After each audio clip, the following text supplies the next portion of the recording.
દુનિયાનો કોઈ પણ દેશ હોય તેમાં રહેલા રાજકીય પક્ષોને લોકો તેમના પ્રતીકોથી ઓળખતા હોય છે. આજે આપણે વાત કરીશું આ દેશની હાલની સ્થિતિએ રહેલી રાજકીય પાર્ટીઓના ચૂંટણી ચિહ્નોની. હાલની સ્થિતિએ આપણા દેશમાં કુલ 6 રાષ્ટ્રીય રાજકીય પક્ષો છે.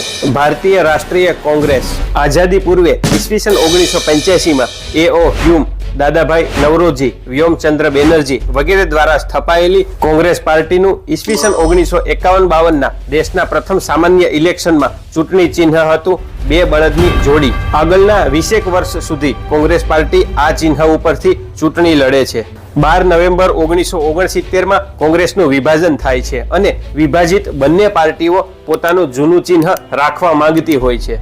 એકાદ વર્ષની કાયદાકીય લડાઈ બાદ ચૂંટણી પંચ બંને પક્ષને આ 2 બળદની જોડીવાળું સિમ્બોલ રાખવાની મનાઈ કરી દે છે અને કે કામરાજના નેતૃત્વવાળી જૂની ઇન્ડિયન નેશનલ કોંગ્રેસ એટલે કે કોંગ્રેસ O, જેમને તિરંગામાં ચરખાનું ચિહ્ન આપવામાં આવે છે, અને બીજી ઇન્દિરા ગાંધીના નેતૃત્વવાળી કોંગ્રેસ, જે કોંગ્રેસ રિક્વિઝિશનિસ્ટ એટલે કે કોંગ્રેસ R તરીકે ઓળખાતી હતી, જેમને ગાય અને વાછરડાનું ચિહ્ન આપવામાં આવે છે. આ પછી કટોકટી બાદ એટલે કે ઈસવીસન 1977માં કોંગ્રેસનું ફરી વિભાજન થાય છે અને નવી કોંગ્રેસ બને છે, જેમનું નામ હોય છે ઇન્દિરા કોંગ્રેસ એટલે કે કોંગ્રેસ I. ત્યારે ચૂંટણી પંચ જૂના ચુનાવ ચિહ્નને રદ કરે છે અને કોંગ્રેસ પક્ષને 3 વિકલ્પ આપે છે: હથેળીનો પંજો, સાયકલ અને હાથી. ઇન્દિરા ગાંધીને અગાઉ શંકરાચાર્ય સ્વામી ચંદ્રશેખરેન્દ્ર સરસ્વતીના આશીર્વાદ લેતી વખતે આવેલો પંજાનો વિચાર અને પાર્ટીના નેતા R.K. રાજા રત્નમના આગ્રહથી કોંગ્રેસ પાર્ટી પંજાને પોતાના ચૂંટણી ચિહ્ન તરીકે પસંદ કરે છે.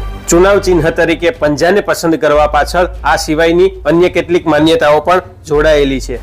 ભારતીય જનતા પાર્ટી 21 ઓક્ટોબર 1951માં શ્યામા પ્રસાદ મુખર્જી, પંડિત દીનદયાળ ઉપાધ્યાય વગેરે લોકો દ્વારા હાલની ભાજપાના મૂળ એવા ભારતીય જનસંઘની સ્થાપના કરવામાં આવે છે. ત્યારે તેમનું ચુનાવ ચિહ્ન હતું દીપક એટલે કે દીવડો. ત્યારબાદ ઈસવીસન 1977માં કટોકટી બાદ ભારતીય જનસંઘ અને અન્ય પાર્ટીઓ મળીને જનતા પાર્ટી બનાવે છે અને હળધારી ખેડૂતનું ચિહ્ન પસંદ કરે છે. ઈસવીસન 1980માં અટલ બિહારી વાજપેયીના નેતૃત્વ હેઠળ ભારતીય જનતા પાર્ટીની સ્થાપના થાય છે અને ચૂંટણી ચિહ્ન તરીકે કમળને પસંદ કરે છે. 1857ના સ્વાતંત્ર્ય સંગ્રામ વખતે રોટલી અને કમળ દ્વારા સંદેશાઓની આપ-લે થતી, તેમજ અંગ્રેજો વિરુદ્ધની ઘણી બધી લડાઈઓમાં આ ચિહ્નનો ઉપયોગ થતો, તેમજ ભાજપના સાંસ્કૃતિક રાષ્ટ્રવાદની વિચારધારામાં બંધ બેસતું હોવાથી ભાજપા આ ચિહ્નને પસંદ કરે છે.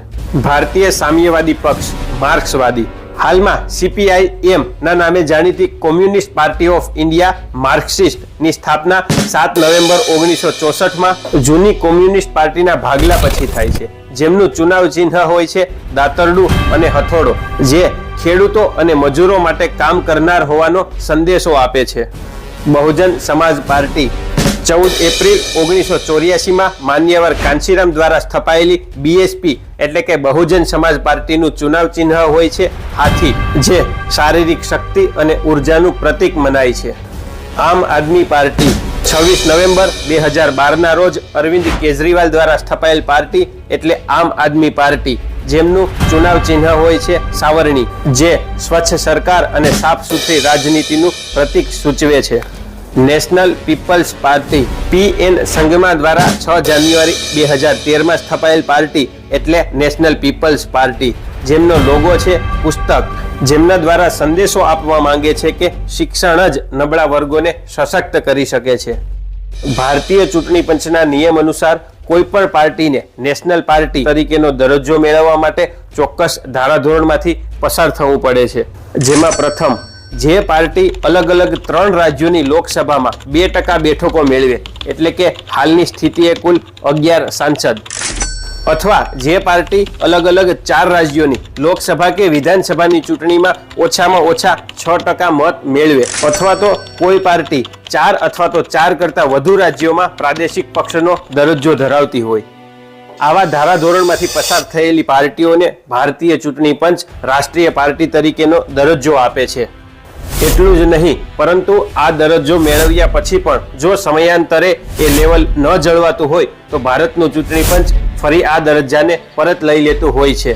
છેલ્લે ઈસવીસન 2023માં ચૂંટણી પંચ દ્વારા ભારતીય કોમ્યુનિસ્ટ પાર્ટી CPI, રાષ્ટ્રવાદી કોંગ્રેસ પાર્ટી NCP અને all India Trinamool Congress TMC આ ત્રણ પક્ષો પાસેથી રાષ્ટ્રીય પક્ષ તરીકેનો દરજ્જો પરત લઈ લીધો હતો.